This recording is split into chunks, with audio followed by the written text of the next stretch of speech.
Olá pessoas, eu sou Giovanni Vicenzo e vocês estão mais uma vez na trilha folclore para um vídeo de bruxaria. Não se esqueça de deixar o seu like, inscrever-se no canal e ativar o sino de notificações para ficar por dentro de todo o nosso conteúdo. E no vídeo de hoje nós falamos diretamente com o Jayadeva Goswami, líder de uma tradição de bruxaria ibérica e um profissional na ciência das bruxas.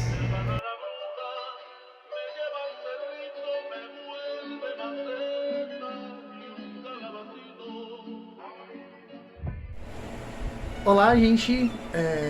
Gostaria de agradecer ao Trilha Folclore e ao Giovanni, principalmente por me convidar para esse projeto que tenho acompanhado desde que iniciou. E muito obrigado por estarem aqui comigo neste momento de conversa.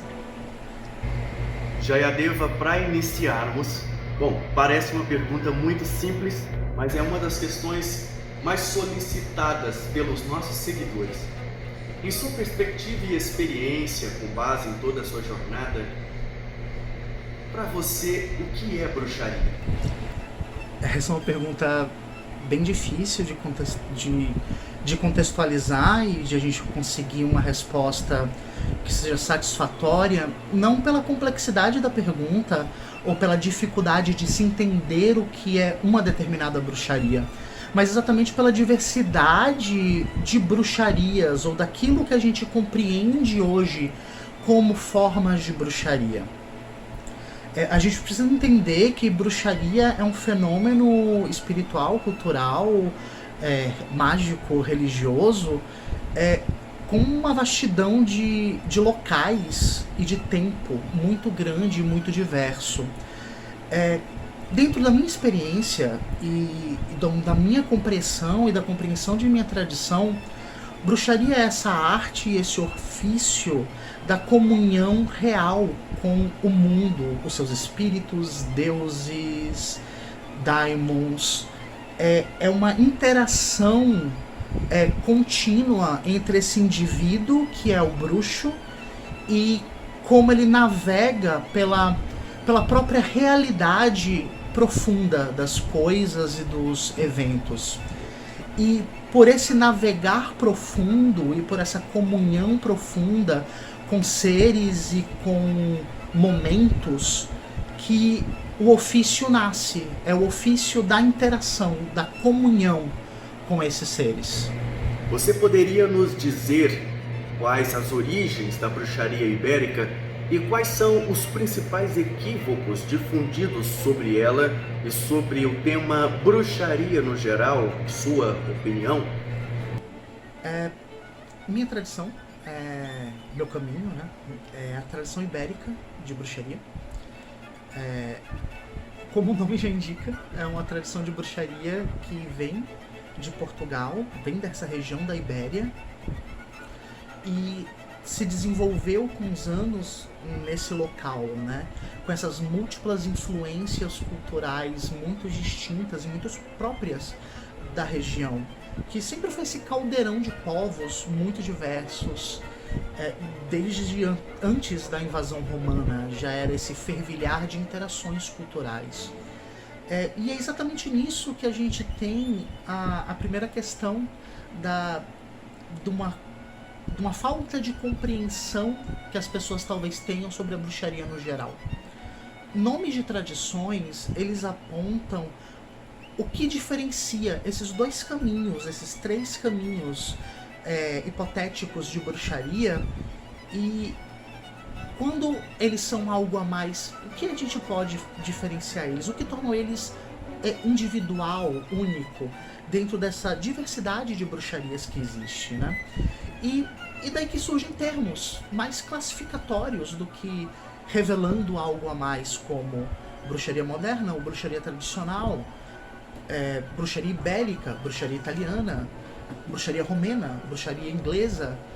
Esses termos eles surgem exatamente para poder afunilar a compreensão de qual bruxaria a gente está falando. Por exemplo, no meu caso, a gente está falando de bruxaria tradicional ibérica. É uma forma de bruxaria anterior à proposta da bruxaria moderna da Wicca e que venham e têm suas raízes e seu local, né, de nascimento e de desenvolvimento na região da Ibéria e nessa interação cultural tão diversa dela. Eu acho que a primeira, ou talvez o grande erro que as pessoas têm ao ouvirem isso é imaginarem uma visão caricata do que é ser ibérico e o que será essa bruxaria ibérica. E é uma versão caricata extremamente moderna de que a cultura ela se fecha numa caixa geograficamente limitada e por algo ser ibérico ele não vai ter influências das diversos povos que entraram em contato de uma forma ou de outra com essa manifestação do que é bruxaria, e desde os seres que comungamos até instrumentos que utilizamos, a nossa compreensão da magia e do comungar com outros seres. Essa ideia muito purista que é tola, porque não existe purismo cultural. Ainda mais quando a gente está analisando algo que sobreviveu por tanto tempo. Não se sobrevive como uma caricatura de si mesmo, um purismo morto e idealista. Sobrevive se adaptando aos paradigmas que surgem. Jayadeva, certa vez você comentou em um de seus posts o que descreveu como sendo uma onda de bruxaria New Age. Abre aspas. Essa bruxaria americanizada da autoajuda, que funciona como uma versão New Age fetichista de coach, é um câncer de estupidez e de maluquice. Fecha aspas. Você poderia comentar um pouco sobre e exemplificar sobre os problemas que são difundidos a partir dessa onda de pensamento? É realmente simples a gente poder falar sobre isso. Mas para a gente poder entender essa crítica que eu faço a uma fatia da bruxaria moderna, que às vezes até se pinta e tenta se passar por bruxaria tradicional, a primeira coisa que eu preciso dizer é que não é uma crítica à bruxaria moderna por si só. É uma crítica a algo que não é bruxaria, mas se maqueia de bruxaria porque entende que é rentável. E esse é um processo que não é novo, é um processo que, e por isso eu uso o termo New Age, que se consolidou no período New Age, mas é anterior a ele mesmo, a esse charlatão que tenta vender esperança, conforto, uma melhora para a pessoa, sem ter como ofertar isso por si só. Tá vendendo o que o americano chama de snake oil, né? Que é aquela cura milagrosa que não é uma cura milagrosa para calvície e para tudo que você pode imaginar, mas que só vende a esperança para aquele indivíduo. E na bruxaria a gente tem isso. Na bruxaria moderna a gente tem isso. E esse fator comercialoide e de propaganda do próprio indivíduo nasce anterior a esse processo, mas toma uma forma muito própria do que hoje a gente está vendo graças a esses movimentos americanos, principalmente os de autoajuda. Essa ideia, e como a gente está falando de bruxaria aqui, essa ideia de que a bruxaria é nada mais do que um conforto da alma. Que a bruxaria não é nada mais e não passa de um conhecimento sobre si próprio que vão te dar poder pelo próprio amor a si próprio e confiança que você vai conquistar. E não me entenda mal, confiar em si mesmo e ter amor por si mesmo é algo importante. Mas isso não é bruxaria. Caminhos ou pessoas que criam caminhos onde a essência do que elas entendem como processo mágico é um processo de acreditar em si mesmo e desejar muito forte. É algo que surgiu mais recentemente, ou ganhou popularidade recentemente, com a ideia do O Segredo, aquele livro do O Segredo. onde ideias do hermetismo são pintadas de uma forma para que sejam só autoajuda, uma ferramenta de autoaceitação e de transformação pessoal, livre para todos, aberta para todos, acessível para todos, muito fácil e prática de ser utilizada. Você só precisa comprar um produto, você só precisa comprar um curso, você só precisa comprar um livro, você só precisa seguir os 7 passos que a pessoa está te vendendo para que você entenda como isso vai acontecer. Você só precisa de determinado amuleto que vai despertar a força de sua alma. É uma série de comportamentos que não são exclusivos desse processo da bruxaria New Age que eu tô criticando e fetichista com a bruxaria, e que não passa de um marketing pessoal com coach. Você vê isso em vários outros caminhos tradicionais também sendo distorcidos para que se tornem rentáveis. Você vê isso na yoga, você vê isso nas medicinas tradicionais chinesas, por exemplo, orientais. Você vê esse mesmo processo de esvaziar ela de si mesmo e vender uma versão simples, palatável, fácil e que qualquer pessoa possa ter acesso pagando o valor que ela deseja. Que elementos folclóricos ou instrumentos do folclore de sua tradição compõem o seu culto bruxo? Você poderia nos demonstrar algumas dessas ferramentas e falar um pouco sobre o significado delas para o seu caminho? Eu acho que a gente não pode falar de bruxaria sem entender as conexões com a cultura local, né? Que dá luz a esse caminho. A cultura dos povos que estão ali e somam. O próprio celebrar, a própria forma com que comungamos é um reflexo desses laços culturais. Como fazemos uma libação aos deuses, aos espíritos, aos daimons. Como celebramos e o que celebramos durante o ano é também um reflexo dessas práticas e desses saberes populares que compõem o folclore enquanto algo vivo, que compõe esse corpo de saberes, compreensões, interações, laços e práticas e instrumentos, tanto da bruxaria como dos povos em torno.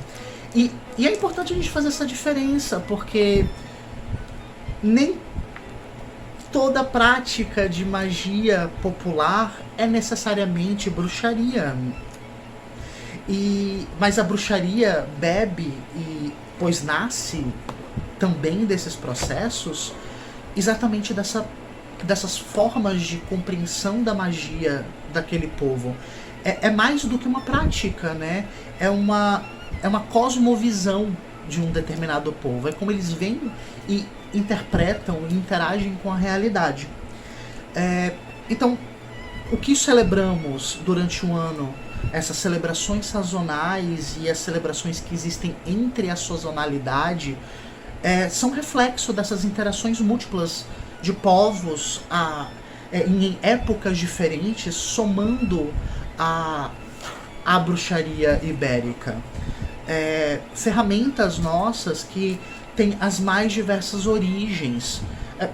Alguns exemplos de ferramenta que a gente pode falar como próprias de nosso caminho, ou não tão próprias de nosso caminho, né? Próprias de alguns povos e algumas formas de bruxaria.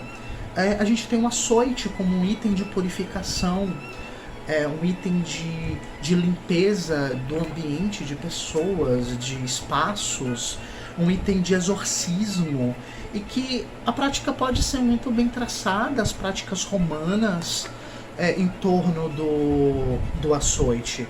A gente tem, por exemplo, as cordas como itens de movimentação, como um instrumento de movimentação de força, de poder, de seres, tanto para prender algo como para trazer algo.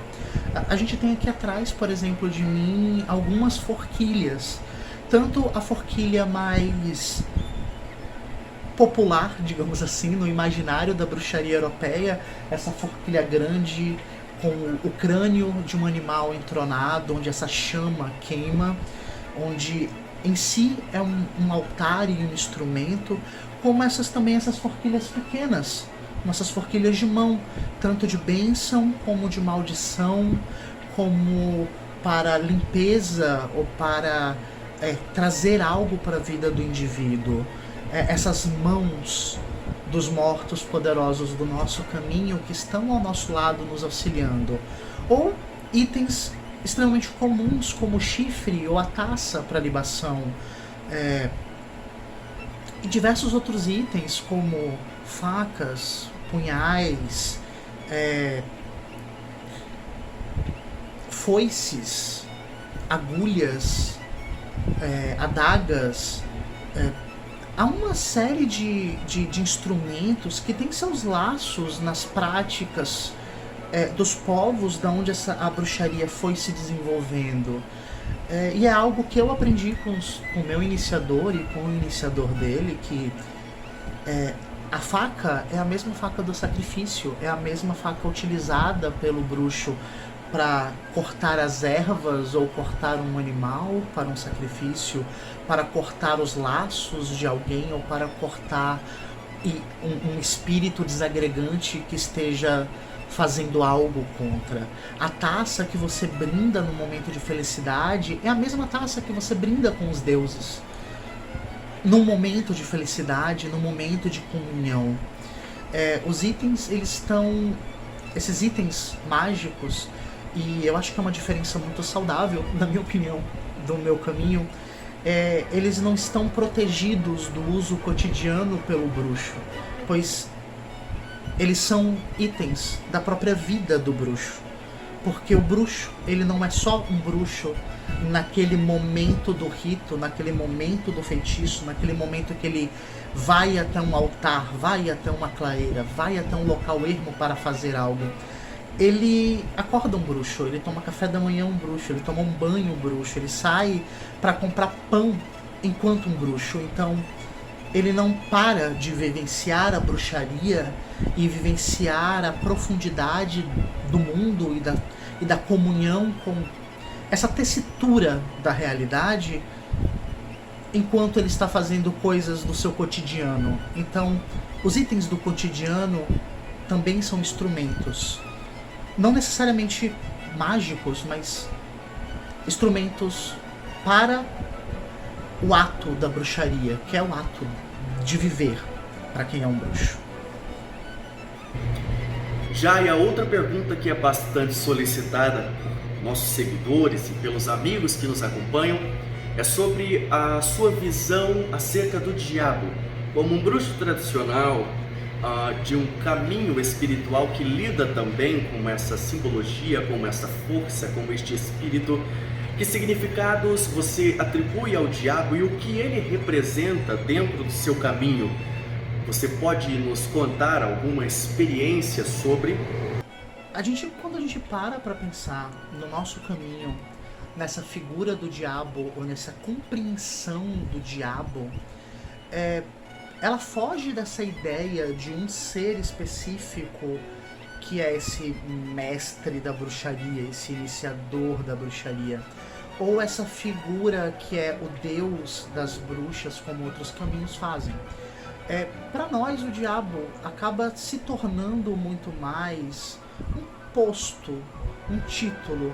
Não um posto e um título que nós impomos ou colocamos pelo um carinho especial ao posto e ao título. É algo até pouco utilizado esse termo, mas porque no momento de perseguição, em algum desses momentos de perseguição, em vez de absorver elementos do que o perseguidor estava acusando, uma parte, esse elemento que foi absorvido é exatamente essa ideia de que se o líder das bruxas é o diabo, eu, por exemplo, como líder do grupo de bruxas da casa de bruxaria, do conventículo de bruxaria que temos aqui em Salvador, eu sou esse diabo.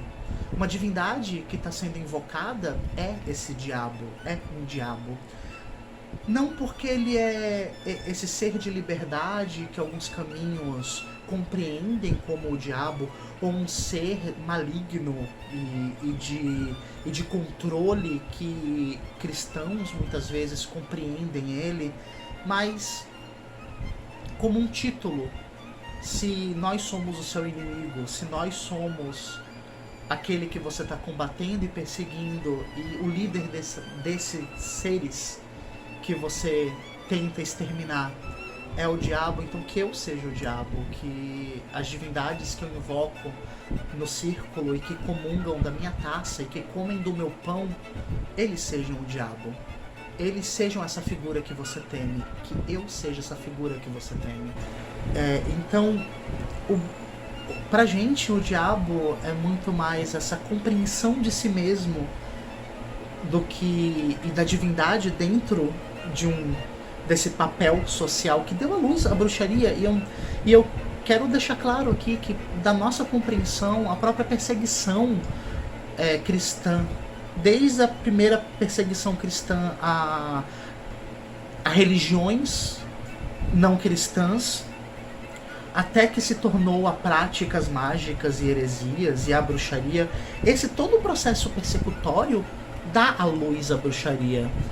Então, a bruxaria ela já nasce não só como marginalizada, mas ela também já nasce como perseguida e como inimiga. Não porque ela escolheu ser inimiga, mas porque impuseram esse local do inimigo, dos servos do inimigo, que querem destruir o que é tudo de bom e de justo de Deus, e toda essa fantasia persecutória, né? que permanece em muitos caminhos cristãos. E disso que surge a nossa compreensão do diabo, do demônio, do diabolos, do daimon, não como um ser específico, esse grande ser, esse Jeová às avessas, desse Deus ao contrário para eles. Não como isso, esse ser, que é uma visão que é muito popular em muitos caminhos, mas como um próprio local que foi imposto e a gente usa como coroa. Jaya, como nós estamos em um especial de Halloween, não posso deixar de perguntar que significado e importância essa comemoração, data, momento do ano tem para o seu caminho espiritual, a sua prática, a sua bruxaria. Se possui alguma importância, que importância é essa e que significado você atribui a este período do ano? A gente tem uma versão curta dessa resposta, que é nenhuma. Mas eu vou aproveitar para falar um pouquinho mais o porquê nenhuma, né? E o que esse momento tem de importância pra gente. Porque tem importância, não porque é Halloween, não porque é Dia das Bruxas, mas é porque é um momento do ano, como outros momentos do ano. Essa saída do começo da primavera para esse auge da primavera, né? E essa promessa de começo do verão tem uma importância pra gente na nossa própria vivência do mundo e dos ritos e das celebrações que fazemos junto aos deuses. Dois desses 3 ciclos, digamos assim, que o nosso celebrar roda em torno, que é esse ciclo de Dionísio em sua morte e renascimento, esse ciclo de Perséfone nesse rapto e retorno, e esse ciclo de Afrodite, dessa perda de Adonis e do retorno de Adonis. Esses 3 ciclos que vão durante o ano se misturando, digamos assim, no celebrar. E esse é um momento de paz, esse é um momento de calor, de vida. É um momento de celebrar exatamente essa abundância da vida e dessa força que impulsiona a vida para frente. Então, pro Halloween, pro Dia das Bruxas em si, não tem muita importância para a nossa bruxaria. Tem uma importância estética pra gente, como uma época do ano onde a gente encontra contos de terror e filmes e festas e pessoas celebrando e interessadas pelo que elas consideram talvez macabro e que dê medo a elas e que toca tanto nesse universo da bruxaria muitas vezes. Mas é isso, é muito mais um interesse pelo interesse dos outros no que toca ao nosso universo, mas não tem uma importância em si, não é um momento celebratório ou de comunhões especiais pra gente. Para encerrarmos, que conselhos você pode transmitir para aqueles que estão iniciando o caminho? O que se deve evitar para que a jornada seja plena? Eu acho que a primeira dica para quem está começando é: faça uma leitura crítica do que você está lendo. E por mais fácil que seja falar faça uma leitura crítica pede que você não se atenha àquilo que você está lendo. Você está lendo um livro que está falando sobre bruxaria italiana, busque historiadores falando do processo da bruxaria italiana. Você está lendo um livro sobre bruxaria ibérica, busque historiadores que estejam falando o que é essa cultura ibérica, o que é a magia para esse povo, quais são as práticas mágicas, quais são os textos, os grimórios, as correntes de magia que foram populares em épocas diferentes. E comece a construir uma compreensão mais ampla daquele livro. Não se atenha só a livros que se pretendem pequenos manuais de bruxaria, porque eles não vão conseguir te ensinar bruxaria num sentido mais amplo. Eles vão ser uma pequena janela, talvez, quando eles forem bons livros, para que você possa olhar a realidade da bruxaria em um ambiente. Para você poder olhar, por exemplo, para uma sala dessa pequena janela e tentar compreender o que tem nessa sala. Após isso, eu digo, o segundo conselho que eu posso dar é: fuja de cursos que te prometem uma formação de bruxo. Fuja de um curso que te promete que com 3 meses você vai se tornar um bruxo, ou que te promete desenvolver habilidades em você em determinado espaço de tempo. Isso não é uma crítica a pessoas que se propõem a fazerem cursos expositivos do que é bruxaria, ou do que é magia, ou do que é uma prática específica. Nem a crítica a cursos que se pretendem ensinar exercícios, talvez, que desenvolvam algo na pessoa. Não é sobre isso. A gente pode ter críticas sobre isso em alguns âmbitos, mas devem existir bons cursos, devem existir pessoas que têm real um desejo para estar ali ensinando algo, seja uma prática específica ou o que é bruxaria no conceito dela. Você não pode se formar enquanto bruxo em um curso. É uma promessa que aquele professor não pode cumprir. Você não pode desenvolver uma habilidade ao fim de um período porque a pessoa tem um método de ensino. Ela não tem como te prometer isso. Isso a gente volta para a questão do charlatanismo, dessa autoajuda maquiada de bruxaria. É como, por exemplo, esses cursos que prometem que você vai emagrecer 40 quilos fazendo exercícios específicos. E quando você conversa com um profissional da área, ele vai falar que não tem como, você só está fazendo mal a você. É exatamente o mesmo. Fuja desses cursos que prometem demais. Um curso ele pode ser expositivo sobre o que é bruxaria, sobre qual é a história de uma determinada bruxaria, quais são as práticas abertas que aquele caminho tem, o que é magia e quais são as formas de magia que a pessoa está desejando te ensinar. Mas ele não pode prometer que você vai sair dali um bruxo. Esse é um processo muito mais complexo do que 3 apostilas, 2 videoaulas e 4 exercícios com uma prova no final. Um próximo conselho que eu posso dar é: respeite sua jornada, respeite o seu tempo, respeite os passos que você está dando nessa sua caminhada.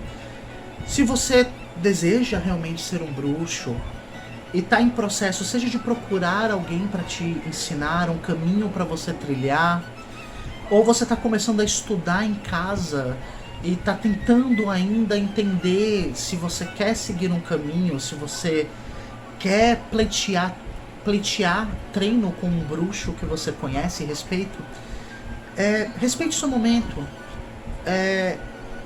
Não caia nas armadilhas de uma ilusão de poder e de que você já está pronto. É como cozinhar. Não é porque você quer muito que o frango esteja assado no teu forno que ele vai estar assado. Ele tem um tempo, ele tem passos. Então, leia, converse, busque pessoas para poder tirar suas dúvidas, pessoas que você respeita a visão, que você vê que a comunidade respeita a visão e a trilha daquela pessoa, mesmo que discorde daquela pessoa, mas que ela tem respeito, porque ela é uma pessoa que vai poder ouvir a tua dúvida e tirar aquela dúvida do ponto de vista dela, respeitando você também. E que quando você decidir começar a praticar algo, também respeite os passos. Eu vejo muitas pessoas tentando praticar coisas mirabolantes e grandiosas só para poder falar que fizeram aquilo, mas não é sobre isso. Não é sobre uma foto bonita no Instagram. Não é sobre um texto bonito no Facebook. É sobre a sua caminhada. É sobre você aproveitar o momento do hoje da sua caminhada, podendo olhar em volta e aproveitar esse momento. Eu quero agradecer a presença do Jayadeva, que com muito carinho atendeu o nosso chamado, e de todos os amigos e amigas que nos acompanham. Neste dia especial, nesse dia onde nós encontramos debatendo temas tão importantes para o nosso caminho, para os nossos ofícios, é uma honra ter vocês conosco. Muito obrigado e não se esqueçam de deixar o like, comentar, é muito gostoso ter essa interação, inscrever-se no canal e continuar acompanhando o nosso conteúdo. Um beijo e até o próximo vídeo. Eu queria agradecer ao Giovanni, muito obrigado por esse convite, essa oportunidade de eu poder estar falando e respondendo essas perguntas. Queria agradecer a todo mundo que chegou aqui no vídeo, que tenha gostado dessas dúvidas, dessa pequena janela ao meu caminho, à minha casa. E muito obrigado a todos vocês. Feliz Dia das Bruxas.